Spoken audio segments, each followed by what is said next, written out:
Welcome to the Wired for Success podcast, your show for ambitious, mission-driven entrepreneurs who want to build million-dollar businesses without sacrificing their health, relationships, or happiness, who understand that in order to build their empire, they need a solid foundation, and that the more they are thriving, the more their business is thriving too. This show brings you the very best from science, self-development, and entrepreneurship to set you up for sustainable success. Hi, I'm Claudia Garbutt, the scientist turned mindset and high performance coach for entrepreneurs, and I help you get wired for success. Hey everyone, and welcome back to a brand new episode of the Wired for Success podcast, where we talk about all things science, self-development, and entrepreneurship that help you get to that next level of success in your life and business. And today I'm bringing you another inspiring interview episode. My wonderful guest today is author, speaker, and top relationship coach, Dr. Michelle Arhana. Michelle focuses on important topics like emotional intimacy, healing relationships, conflict resolution, and authenticity. And her work has been featured on CBS, Fox, NBC, as well as on traditional radio and podcasts. I'm excited to have her on my show, and I'm really looking forward to our conversation. Thank you, Michelle, for taking the time to be here with me today. Thank you. Thank you for allowing me to share your space. Of course. I'd love to start by talking about your background and your entrepreneurial journey so that our listeners understand where you're coming from and what forces have shaped your life so far. So how did you end up doing what you're doing today? Well, wow, such a long story. But, so the first thing that I want to say is this. I've always had an entrepreneur mind. I was raised that way. My mom, my dad, their advice to me was, okay, you have to go to college. You have to get a degree. One parent was saying, you just have to get a bachelor's. The other parent was saying, no, you have to get a master's. But you still have to have like a business on the side, but you need a real job. That's what they would say. You need a real job. So to work in corporate, America, and then you have your side business in case anything happens, because California is an at-will state, that you would have something on the side. So that was how I was introduced to entrepreneurship, So I did just that. I went to college, I got a bachelor's, I got 2 masters, and I got a doctorate. So I've always been the person that was just an achiever. But the reason why I had the mindset as an overachiever, because I had dyslexia. And I had to really study really hard. Things didn't just come natural to me. So it was that feeling of, in the second grade, when I had this second grade teacher, that she asked the whole class, she said, well, what do you want to be when you grow up? And even then, I said to her, I want to be a child psychologist, because at that time, you're a child, so that's what you connect to. So I said, I want to be a child psychologist. And she said to me, well, you don't read that well. You don't write that well. You can't really do anything analytical because you're not that good in math. And this was something that was in front of a group of kids. So in that moment, that was the moment where I felt like my big spirit and personality started to shrink. And that was the moment where I started to be labeled as really shy and really quiet, because I felt very small and like I didn't have a voice. And her point to me was, well, maybe you should just, go to trade school, not even college. So it felt really good when this is like my 4th book now that I've published. And according to her, I couldn't write that well. I couldn't read that well.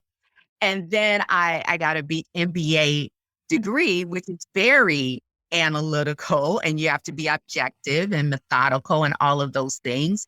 And I realized that I was really just trying to show her that I was worthy and that I was of value. And so it really wasn't that I was even doing all of that for me. I was doing it for my parents, and I was also doing it to show that second grade teacher. So I have had a lot of different career paths that have been amazing. I've been an assistant dean, so academia and admissions, that environment. I have been an executive coach for vice presidents or directors of major companies. But there was something that kept speaking to my core that I wasn't doing what I was purposed to do. And I heard that little girl in second grade say, I know I'm supposed to be a child psychologist. Now, I didn't think that I was supposed to be a child psychologist at this point in life when I had that epiphany, but I knew that I was supposed to help people in a deeper way in helping them emotionally heal, helping them connect deeper to intimacy, to ultimately live authentically. Because most of the executives that I coached, the common denominator was that their personal lives were all out of balance. And that's where I could see that I really shined and I really made a difference in their life. So that was when I thought, you know what?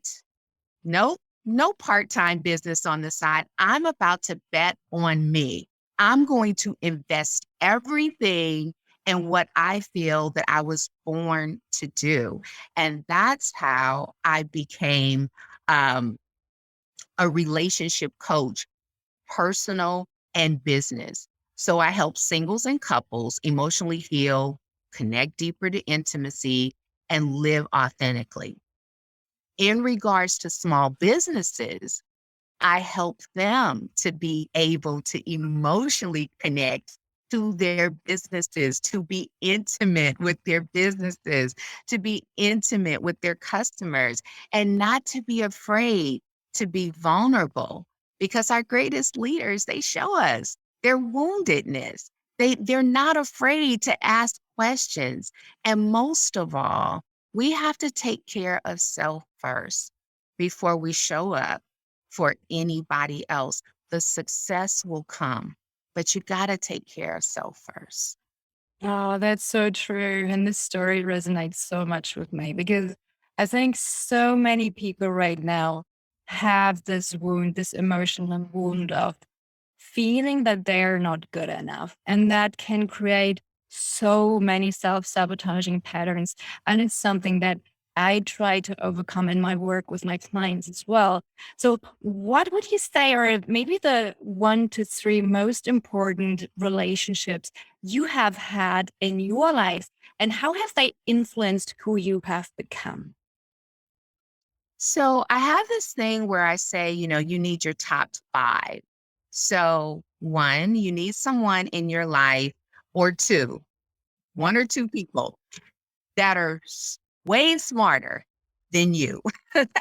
If you're the only one that's the smartest one in the group all the time, like you need someone to challenge you, to stretch you, about those stretch goals. It's one thing to accomplish your goal, but what about the stretch goal? That's what really builds character and strength and fortitude and all of that, right? So, um, one is to have someone that is smarter than you, one or two people. And so I have that in my life. I have someone that I just respect so much. It's more so that he's a mentor, he's a friend, and his life like speaks to his character. So that's amazing. And then I also have someone that speaks into my life about relationship. And I also have someone that speaks into my life about finances. I went to school and I emphasized in finance management when I got the MBA, but let me tell you, that's not my favorite thing. I can do it, but it's just not, you know? I am definitely into the qualitative things and creative things. So I have someone that really speaks good financial literacy health into my life. It just gives me a wealth of information and challenges me in that area as well. And then I have someone that actually speaks into my life from a spiritual point of view, the connection of that. And I think what we are going through at this time in our lives, we need that. We need to be able to connect to something greater than us. Sometimes people connect to nature. That's their spiritual intimacy. And so that's really important to me. That's helped me a lot during this pandemic to be a real sociable person. I love to hug, I love to touch. So this has been very difficult for me to go through this, especially with my mom being 73 and wanting to keep her safe. And so I don't see her as much as I used to. So yes, and then I would say that fifth person is basically a cheerleader. Is that person that no matter how you're feeling, no matter if you're having the worst day ever and you committed to the worst day, like you're like, no, I'm having a worst day. I'm committed to having this worst day. Let me have it, right? That person is my cheerleader, like, no matter what. She just finds the beauty and the positivity and everything, and she reminds me of that I'm not a worrier, but I'm a warrior. She reminds me of that. So that's how I get through those tough decisions in business and where we had to pivot in the pandemic and figure things out. And then also um, just finding the balance in health and loving self and being kind. Sometimes it's just being kind to yourself because we can be kind of hard on ourselves at times. Yeah, so true. Those sound like amazing relationships to have. And yeah, good for you that you have all these people in your life who support different aspects of your personality and your Yes. so Yes. what would you say has been maybe the toughest lesson that you've had to learn about relationships in your life? Um, hmm. That everybody is not operating on the capacity or in the capacity that you're operating in. Um, Everyone may not want to really do whatever it is that needs to be done to be the best version of themselves. Yeah. And owning your own genius, staying in your own lane, not comparing yourself to other people, which I think is huge in business and personally, specifically now that we just connect to social media so much during the day. And I always say, you're comparing yourself sometimes to people that you don't even know. Anyone can paint a picture on social media. Sometimes you don't know if that's absolutely the entire truth, or you're just getting like a little bit of that person's story. You know, maybe you just have the image that they have for social media. And so not comparing yourself because it's the competition that you will never win. You're never going to win at it because the only job that you can be absolutely great is at being you. Everyone is unique. That's why our DNA is all different because we are unique. So staying in your lane and owning that part of who you are. And I would say the last thing that I've learned about relationship is that sometimes because you're excited about your dream and you're excited about your vision, it doesn't mean that everyone else is going to be excited about that dream, about that vision, and see the big picture. So there are a lot of times that I just move in silence, and my mother always says to me, "Why do you do that? I always find out when it's already done. Like, why don't you tell me when you're doing it?" When I was getting my doctorate, no one knew except my husband. And the only reason why he knew is because he lived right here. That was the only reason why he knew. I didn't tell anyone because I didn't want anyone to say to me, "Why are you doing that when you're going through such a tough time in your health?" I needed to do that for so many reasons. And that's what really helped me to get through the tough time in my health. So I would say sometimes just move in silence. Let it just be for you for that moment until you release it to the world. Because once you do, then you have to be prepared for what you're going to get back as well. Bad or good. So important, staying true to yourself and Yeah. acknowledge what it is that you need to do in that moment of time.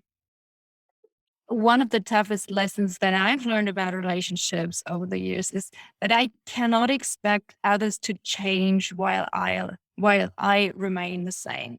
If I want others to change, I have to change first because I'm the part in the relationship equation that I can control. So it makes sense to introduce change there instead of waiting forever for the other person to take that first step or to start doing things differently. And Absolutely. as soon as one person changes how they approach the relationship and how they show up, the entire dynamic shifts, right? And the relationship changes for better or for worse. So, Yes. what are your thoughts on that? So I have realized that being the change, when you change something about yourself or the situation changes, in terms of what you have control over, sometimes your perspective changes the opposite of what you were trying to convince that other person of doing that they should change. Mhm. So sometimes when you end up changing, your perspective changes. Yeah, And that maybe you don't even think the same way that you did, or you move into acceptance. Like, it's okay. You can change if you want to at your own capacity. Now, maybe the behavior that they're exercising doesn't work for you. And that's okay. You don't have to be mad about it. You don't have to put energy into trying to change that person, but you can just make a choice for yourself and say, "Hey, that doesn't work for me right now in my life." But that person has their own journey, and then we also have to be compassionate, because what about when someone else thought that about you, but they gave you their patience to allow you to grow into the change? Because sometimes the change is not like just overnight. There's a process. So I think that sometimes you just get a different perspective when it's you that just focuses on the change, and that may change your whole perspective of whomever you thought should change and whatever their perspective is or their actions. exactly. After all, maybe you are wrong in thinking what you're thinking right now, right? I mean, it happens. You're not right all Yeah. the time. Um, and as you said, authenticity is something that you really emphasize a lot in your work. Can you define authenticity for us? And what does it look like to you? And why is it so important for building those strong relationships? Well, we have personal authenticity and we have professional authenticity. And a lot of people have challenged me on that to say, "I don't think you can really be authentic." your authentic self in your business or in your job or, in your career. I don't think you can really be authentic because you have to be like a certain way when you walk into your place of business. You can't be how you are with your family or, when you get off of work. But I don't think it's a matter of that. We all have areas in where we have different facets of our personality. I think it really equates more to values. What are my values? What are my boundaries? That should never change, whether it's in the office, whether it's in your business, or whether it's in your personal life. So, for example, one of my boundaries is you don't get to yell at me. And the consequence of that is perhaps I'll shut down. Perhaps I will say that I need to exit the conversation because it no longer feels safe. So, if that's one of my boundaries in my personal life, that's the same boundary that's in my business. It's the same boundary that if I was working in corporate America, which I was at a time, and I did have a director that would yell and scream, and it was so disruptive to me and so traumatizing. And I had a young child at the time, and I was scared that I would lose my job if I spoke up. But that was when I had to really make a decision and say, you know what? I'm more committed to my values and my boundaries than this job. If they can't understand that they don't get to yell at me like that, then I will just have to find another job. And I have everything within me to do that and to make it work. And I had to have that kind of attitude and that faith. And that was when I really had made up my mind that I would never not use my voice and I would always be authentic, even in the workplace. So that's an example. A value could be that you don't lie. Like, I'm not going to lie for my teammates. I'm not going to lie to a customer. And that value should be the same, in business. If you won't lie to your family, if you won't lie to yourself, then why would you change that once you get into the professional space? That's why I believe there's no way that you can't be authentic in the personal space. I mean, in the professional space. So authenticity, I've talked a lot about it, and I know some of you are probably thinking, well, what is it? Can you give us the definition? Authenticity is honestly, in a nutshell, your truth. It is your core truth. So think about if you woke up in the morning and you didn't have to worry about public opinion and you didn't have to worry about judgment and you didn't have to worry about what people thought of you. Who would you be? Who would you be? I love that. Yeah, because once you once you think about that, I'm thinking about it now and I have chills because I know who I would be. And it makes me immediately feel free. It makes me immediately feel so empowered. And so a lot of times we don't feel that way. And so we're not really walking in authenticity. I'm not saying we don't feel that way in every area of our life, but there are areas that we struggle with in being just free and just being open and not worrying about the judgment, because the judgment is something that's very, very hurtful and it doesn't feel safe for us. So we do the opposite of what we may think we're going to be judged for, when the opposite may not be our truth, So that is the best way. I mean, I can go on and on about authenticity, but I think that's the simplest way to describe what it feels like. I also want to say one thing about limiting beliefs is that sometimes when you are leaning more into being authentic, you challenge yourself to start to question, do you really believe like everything that you say you believe? Like, do you really believe it? Because think about it. Once you're born, that's when mom, dad, uncles, teachers, social media start to really give those messages.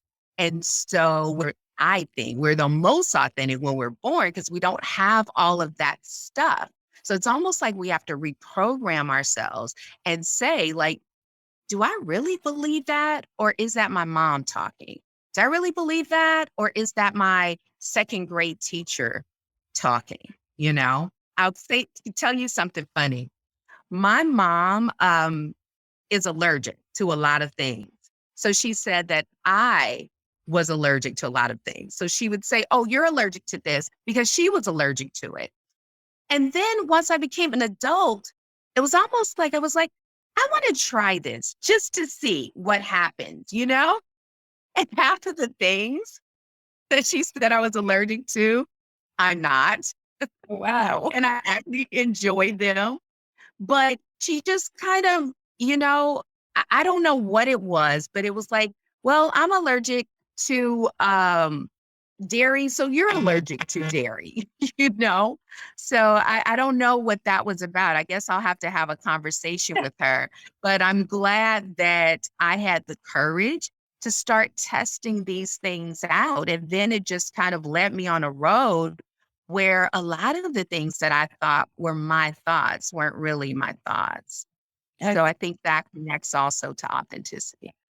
I think that happens a lot, and it's something that I work on with my clients as well, just uncovering those limiting beliefs and the conditioning that we have been brought up with. I think one of the reasons why so many people just struggle with being authentic is that they have been conditioned to feel that they are not good enough, like what your second grade teacher did to you. And because they feel that they're not good enough, they try to be someone they're not. And they're trying to be the person they think and they do the things that they think they're supposed to do in order to feel happy, or at least the things that make them look good and successful on the outside. And thus, they create that mask and this public persona that often has so little to do with who they really are. And which I think creates a lot of this cognitive dissonance and a ton of pressure because they feel that they have to keep up their performance all the time, or else people will find out and they will be judged. And that would all be, devastating, destroying who they are. And what would be your best tip for someone who is struggling with task and just living a life that's better aligned with who they really are? I'm sorry about that. Can you hear me? Yeah, Can you hear me? Okay. Can you repeat just the last statement?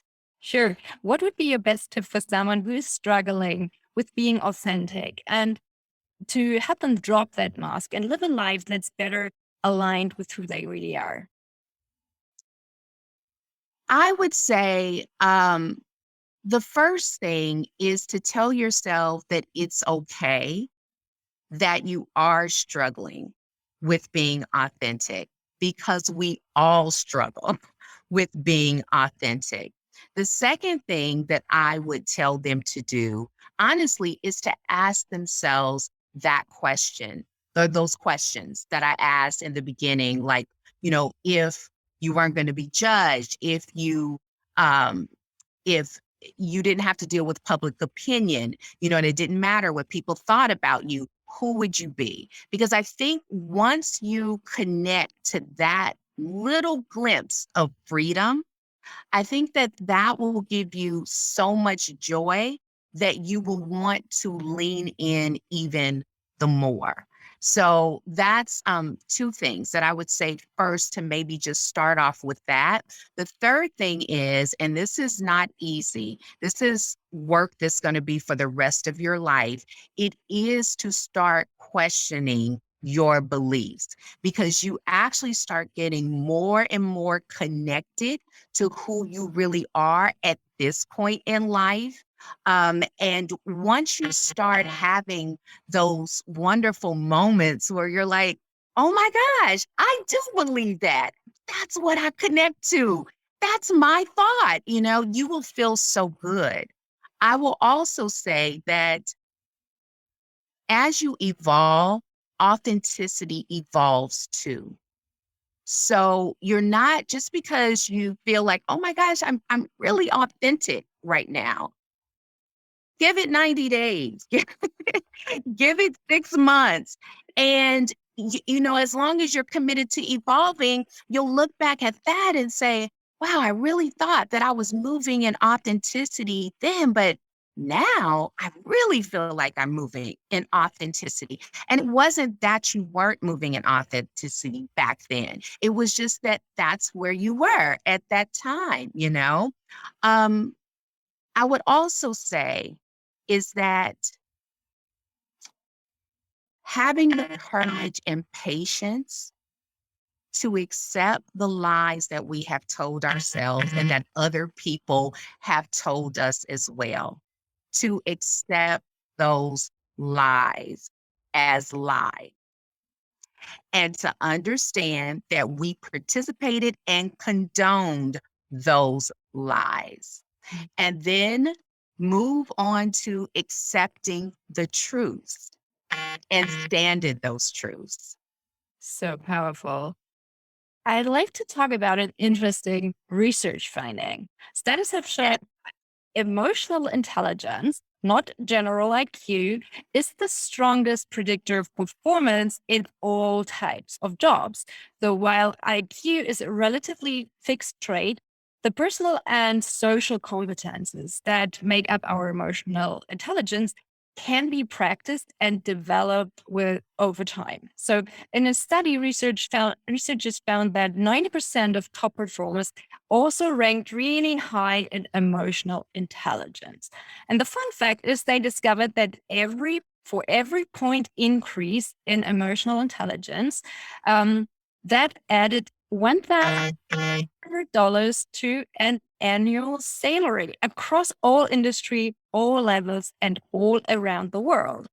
And I think that direct link between emotional intelligence and performance and or salary is so fascinating, because every ambitious entrepreneur out there who knows about this should be super keen to hone those skills to get ahead. But often I hear when I talk with entrepreneurs, they tell me that they invest in tech, they invest in ads, they invest in marketing strategies. And only very few understand that the best investment might be to invest in themselves. And many entrepreneurs tell themselves that they will invest in themselves once they have reached a certain point, which is kind of like saying you'll put gas in the tank once you get to your destination without realizing the tank is already empty and you won't get to your destination until you put some gas in the tank. So having a tendency to, and if so, what's your message for those who don't believe in self-development as a key driver of performance? So an analogy comes to my mind about being and operating on fumes. So it's kind of like we drive our car. We've all been this. We've been there. We've driven our car where we're really tired. We know we need to stop for gas. We are literally past the E, and we're praying that we literally make it home. And then when we get home, we're like, okay, thank you, thank you, thank you.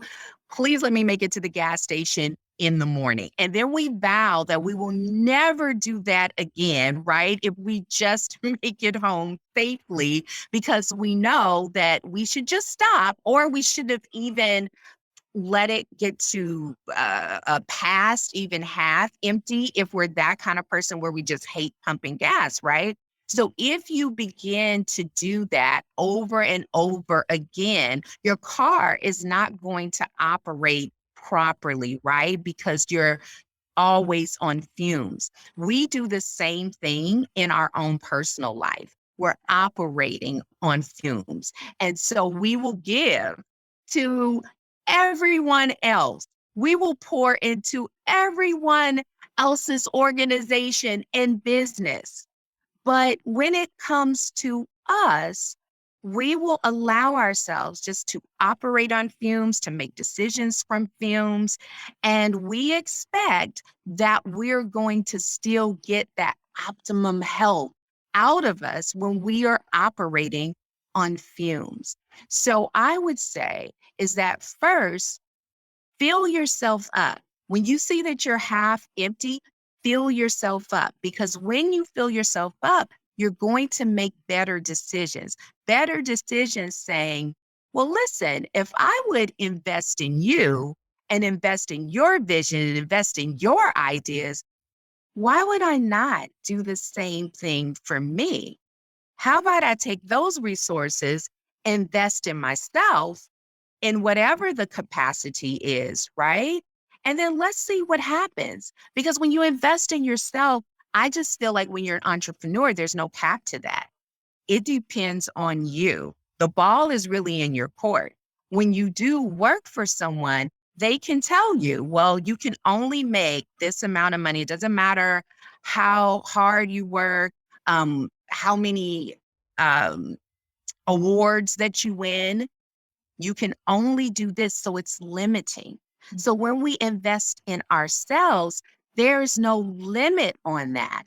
But we can only do that in a healthy way if we don't allow ourselves to continue to operate on fumes. I agree. Another thing I'd love to hear your opinion on is the power of connection for personal growth. I've recently been asked about my personal superpower, and I would say that my superpower is something like creating instant connection. So I make others feel safe so that they can open up and drop those masks that they have been wearing for so long. And that instant connection can be incredibly powerful and transformative. And often people who I've never talked with before tell me things they haven't told anyone, not even their spouse. And what I've noticed is that after people have experienced the power of that connection, that lets them get in touch with their authentic self, they often fall into two categories that show polar opposite reactions. So some are really drawn to that experience and they know straight away that they want to work with me. And then the others often ghost me and never talk to me again. And for a long time, I didn't understand this. I was sure we've had this great connection during the call because they felt free to share what was on their hearts. And then they just disappeared and I didn't get it. So, was there anything that I was or was doing to create that withdrawal? And then it hit me. They felt embarrassed. They felt that they had been oversharing and giving away their power, and that caused them to withdraw and to hide. And I thought that's so sad because that's closing yourself off from that power of connection and how it can help you transform how you see yourself and your place in the world. So, what are your thoughts on that? I would also say that sometimes it's really scary when you know that the truth hits you right in your face, when you know that help is right there. But that means that you are going to have to commit to the work. And then at that point, I think they start to maybe count up the cost and maybe for a moment be really truthful with themselves and say, I'm not ready for this. I'm not going to lean in. And maybe they also feel out of respect, so much respect for you, because I'm sure that they're probably thinking, wow, she's so amazing.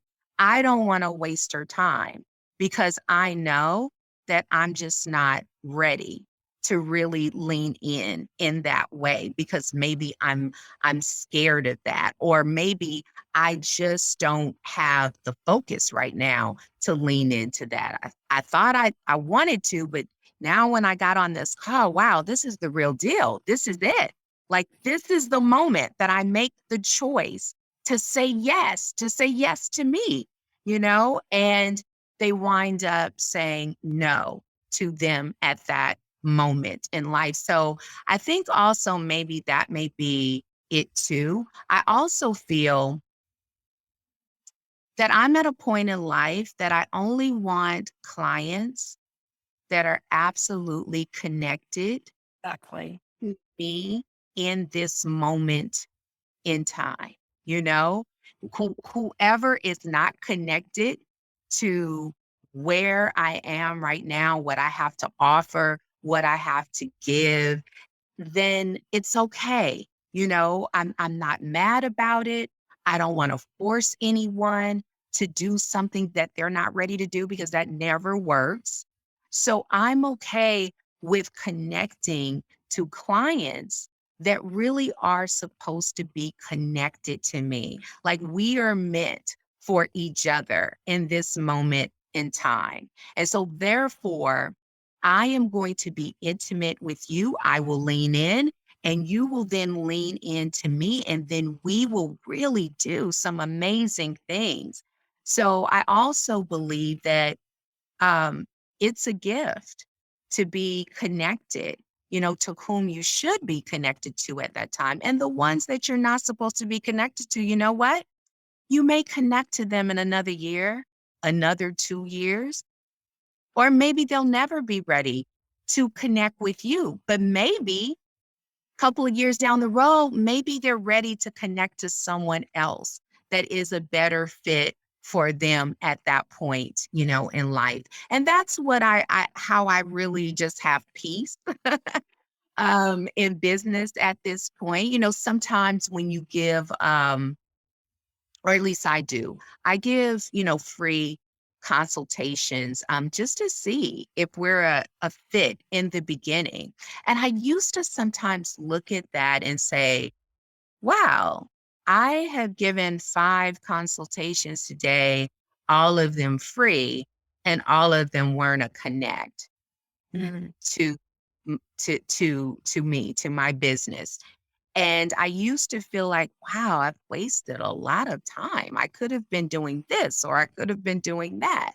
But I no longer feel that way or think that because whatever I was supposed to give to those people, I gave it. And I just planted a seed. Maybe someone else will water it. Now at the same time, I stopped giving an hour and I give like 35 minutes of a free consultation. So yeah. Yeah, I feel the same way. I mean, I'm not mad at anyone's word for ghosting me afterwards.